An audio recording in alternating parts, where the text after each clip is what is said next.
Now I'll give you a multiple choice question here, an MCQ. Which of the following is associated with the greatest self-reported happiness? Mind wandering to unpleasant topics, mind wandering to neutral topics, mind wandering to pleasant topics, and mind not wandering from what one is currently doing.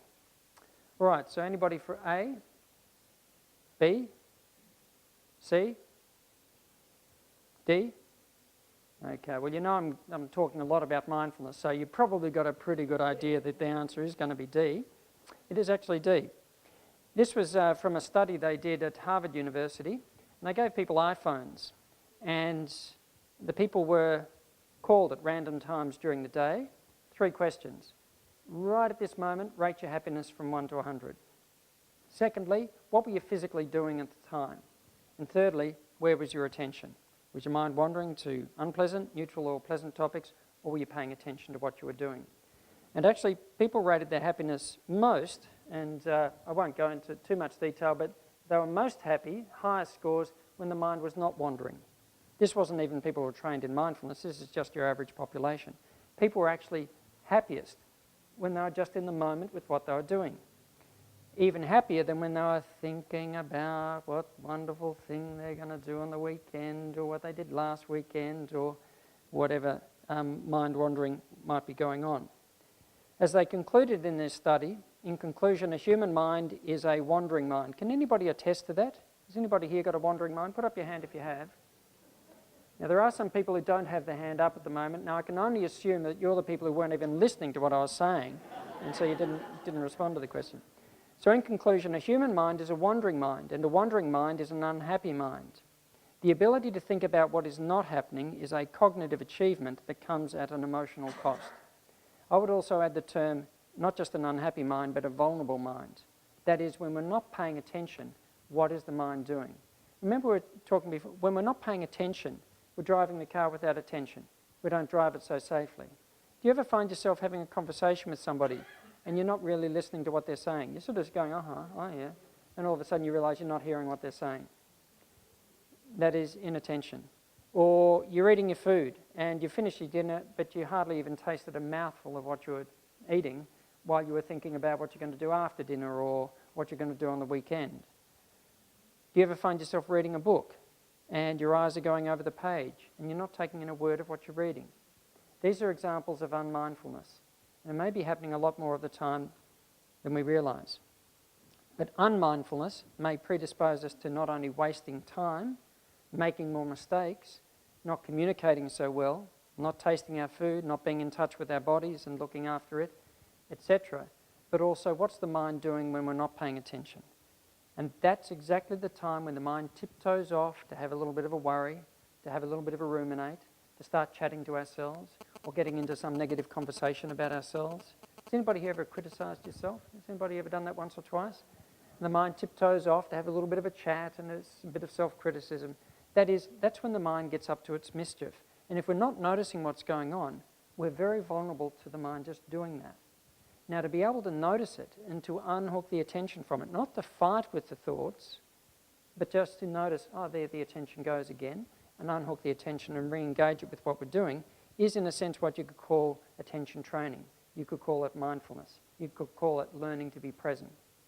But anyway, that's in terms of different things that affect our attention. So when we're not paying attention, just to give an illustration, we don't do things so safely. So multitasking is a really major issue, and it may be part of the problem behind a lot of the mental health problems these days. We've got so much on our plate. We're doing so many things. We're thinking about so many things.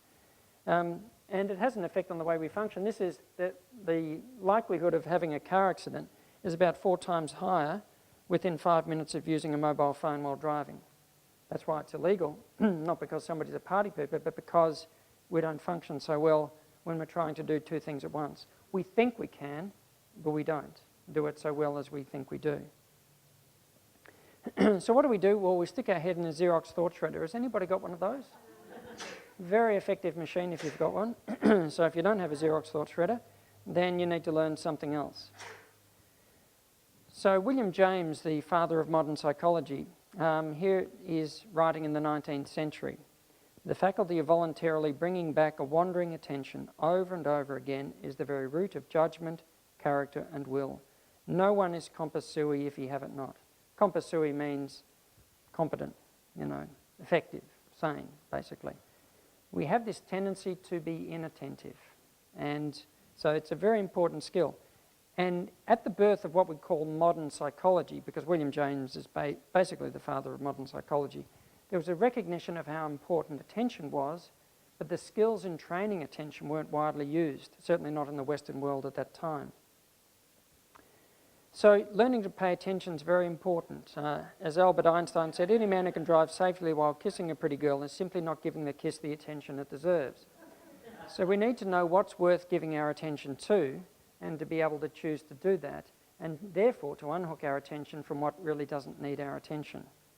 And I'm certain that rumination and worry certainly doesn't need our attention. It gets much more than it actually deserves.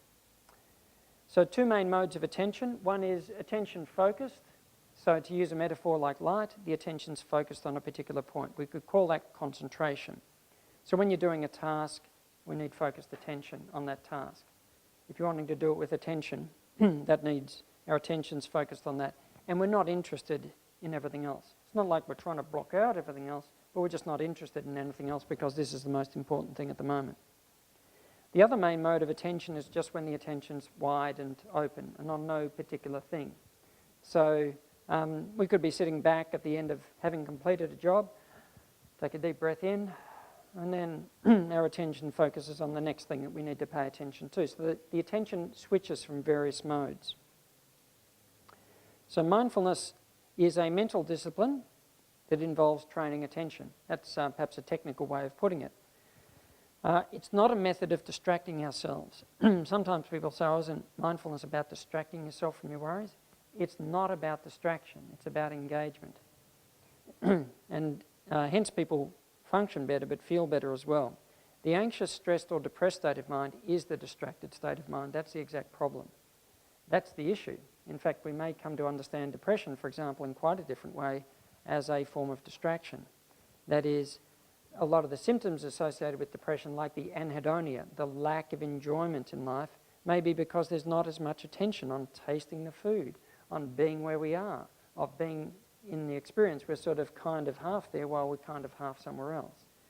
And the effects on our performance and on our memory may again be the lack of attention. So learning to pay attention in a mindful way is not about distraction. It's actually about engagement with the life we're living and learning not to get caught up in the life that we're living in our own heads much of the time.